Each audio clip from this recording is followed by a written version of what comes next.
दोस्तों, आज मैं आपको हनुमान जी की एक और सच्ची घटना से अवगत कराने जा रही हूँ।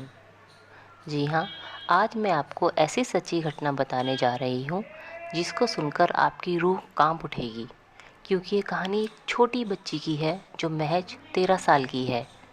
यह घटना दिल्ली के एक स्लम यानी झुग्गी बस्ती की है, जहाँ प्रिया नाम की एक 13 वर्ष की बच्ची अपने माता पिता के साथ रहती थी। उसके माता पिता मजदूरी करते थे। प्रिया अपने स्कूल से आने के बाद शाम तक घर में अकेली रहती थी। आसपास के पड़ोसी उसका ख्याल रखते थे। एक बार प्रिया के पड़ोस के घर में एक रिश्तेदार रुकने आया, जिसकी उम्र लगभग 20 साल थी। उसकी प्रिया पर नज़रें गलत थी।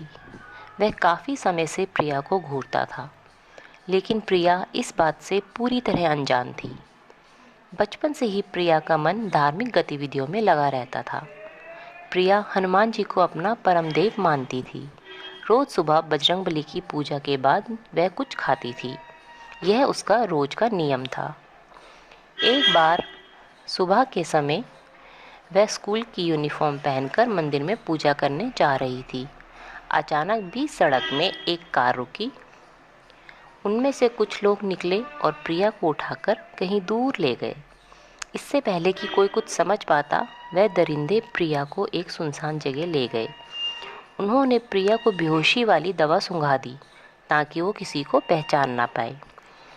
इस पूरी घटना को अंजाम देने वाला प्रिया का पड़ोसी रिश्तेदार था, जिसने अपने दोस्तों को भी प्रिया के बारे में बताया और इस साजिश में उनको भी शामिल कर लिया। यह लोग प्रिया को एक सुनसान जंगल में ले गए, जहाँ कोई आता जाता नहीं था। इसके बाद उन्होंने प्रिया को ज़मीन पर लेटा दिया। इससे पहले कि वो कुछ कर पाते, प्रिया को होश आ गया और वो भागने लगी।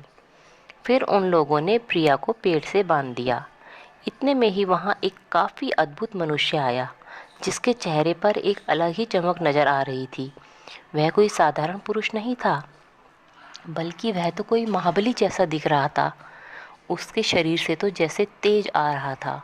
ऐसे में वह लड़के भी उस महाबली को देख नहीं पा रहे थे।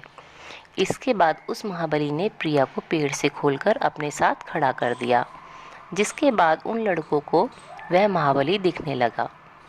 उन लड़कों ने मिलकर उस महाबली से हाथापाई की, लेकिन महाबली के आगे कौन टिक पाया है।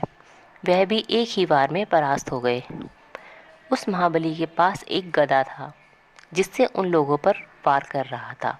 यह देखकर प्रिया को आशंका हुई, कहीं ये हनुमान जी तो नहीं है। यह देख प्रिया ने पहले हाथ जोड़े, फिर बोली, आप तो मेरे परम भगवान हनुमान जी हो। प्रिया की यह बात सुनकर लड़कों ने भी महाबली से माफ़ी मांगी, लेकिन उन्होंने कहा, तुम्हें धरती पर तो सज़ा भुगतनी ही होगी, साथ ही जब तुम मृत्यु लोक आओगे तुम्हें वहाँ भी दंड भुगतना होगा।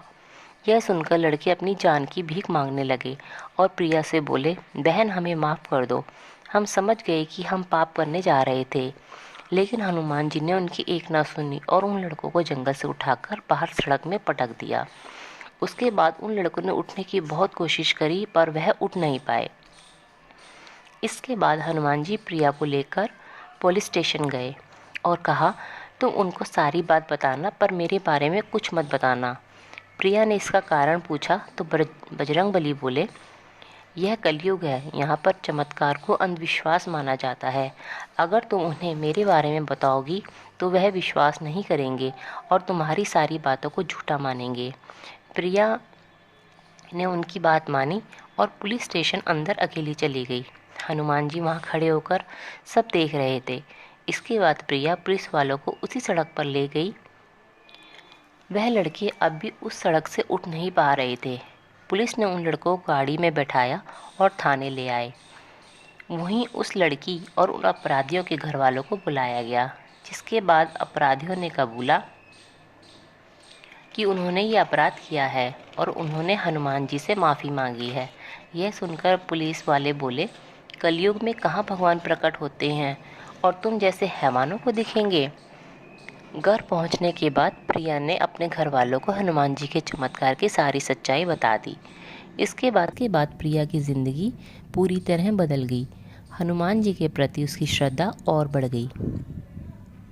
भक्त की पुकार पर हनुमान जी का आना चमत्कार से कम नहीं, तभी तो उनको संकट हरता और दुख हरता का नाम दिया गया है। जय बजरंगबली।